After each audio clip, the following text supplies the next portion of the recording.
पाककलेमध्ये तुमचं खूप खूप खूप मनापासून स्वागत। आज आपण अतिशय चविष्ट आणि चटपटीत अशी कढी तयार करणार आहोत। कढीचे वेगवेगळे प्रकार केले जातात। प्रत्येकाची कढी करण्याची पद्धत ही वेगवेगळी असते। काही लोक याच्यामध्ये हळद टाकून करतात, तर काही ही व्हाईट सफेद कढी तयार करतात। सफेद कढी ही मारवाडी, गुजराती लोक जास्त प्रमाणात करतात। अगदी छान आणि मस्त एकदम चटपटीत लागते।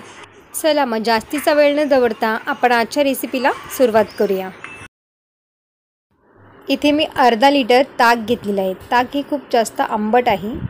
त्यामध्ये आपल्याला आता 4 चमचे बेसन घालायचं आहे आणि त्याचबरोबर इथे मी 2 मिरच्या आणि 1 इंच आलं हे किसून घेतलेलं आहे। मिरच्या छान अशा बारीक कापून घेतलेल्या आहेत। आलं आणि मिरची तुम्ही मिक्सरला वाटून याची पेस्ट तयार केलीत ना तरीही चालेल। आता हे सगळं साहित्य आपल्याला छान मिक्स करून घ्यायचं आहे। बेसनच्या गुठल्या छान अशा मोडून घ्यायचे आपल्याला। खिचडी भाताबरोबर ही कढी अगदी भन्नाट लागते। गुजराती लोक खिचडी केल्यानंतर ही कढी आवर्जून करतात। तर अशा पद्धतीने मी सगळं इथे मिक्स करून घेतलेलं आहे। आता एका पातेल्यामध्ये मी सगळं हे ओतून घेणार आहे। त्यानंतर आपल्याला गॅसवरती ठेवायचं आहे। तर गॅस आपल्याला लो फ्लेमवरती ठेवायचा आहे। त्यानंतर सतत आपल्याला हे ढवळत राहायचं आहे। सतत ढवळत राहिलं ना तर ही कढी आपली फुटत नाही। त्यामुळे ना कढीसुद्धा खायला खूप छान लागते। हळद घातलेली कढी किंवा फोडणीची कढी, जिरं मोहरी घातलेली कढीसुद्धा खायला खूप टेस्टी लागते। आता कढीला उकळसुद्धा खूप छान आलेली आहे आणि कढीसुद्धा बघा आपली फाटली नाही अजिबात। आता ही कढी आपल्याला आणखीन जास्त चटपटीत लागण्यासाठी आपण एक फोडणी तयार करणार आहोत। तर त्यासाठी ते कढईमध्ये मी 1 चमचा तूप घेतलेला आहे। तूप छान गरम झाल्यावरती आपल्याला याच्यामध्ये मेथी दाणे घालायचे आहेत। मेथी दाणे आपल्याला जास्त घालायचे नाही, 10 ते 12 मेथी दाणे आपल्याला याच्यामध्ये घालून घ्यायचे आहेत। त्यामुळे कढी ना खूप छान लागते।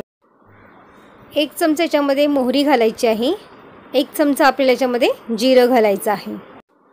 कढीपत्ता घालायचा आहे। त्यानंतर जिरं मोहरी छान तडतडली ना त्याच्यानंतरच आपल्याला हे ताक घालून घ्यायचं आहे। अशा पद्धतीने तुम्ही एकदा सफेद कढी ही करून बघा। खाण्यासाठी अतिशय टेस्टी लागते। आणि यामध्ये इथे मी अर्धा छोटा चमचा साखर घातलेली आहे।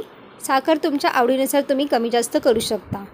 तर ही कढी आपण आंबट, गोड आणि तिखट अशा पद्धतीची ही कढी तयार होते।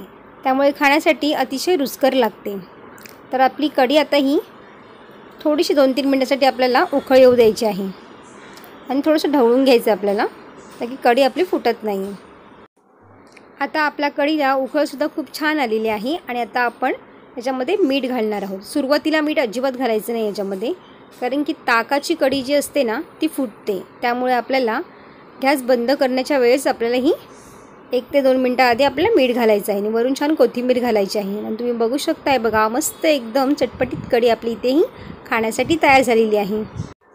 ही कढी तुम्ही गरमागरम भाताबरोबर ना खूप छान लागते। नक्कीच ट्राय करून बघा अशा पद्धतीने।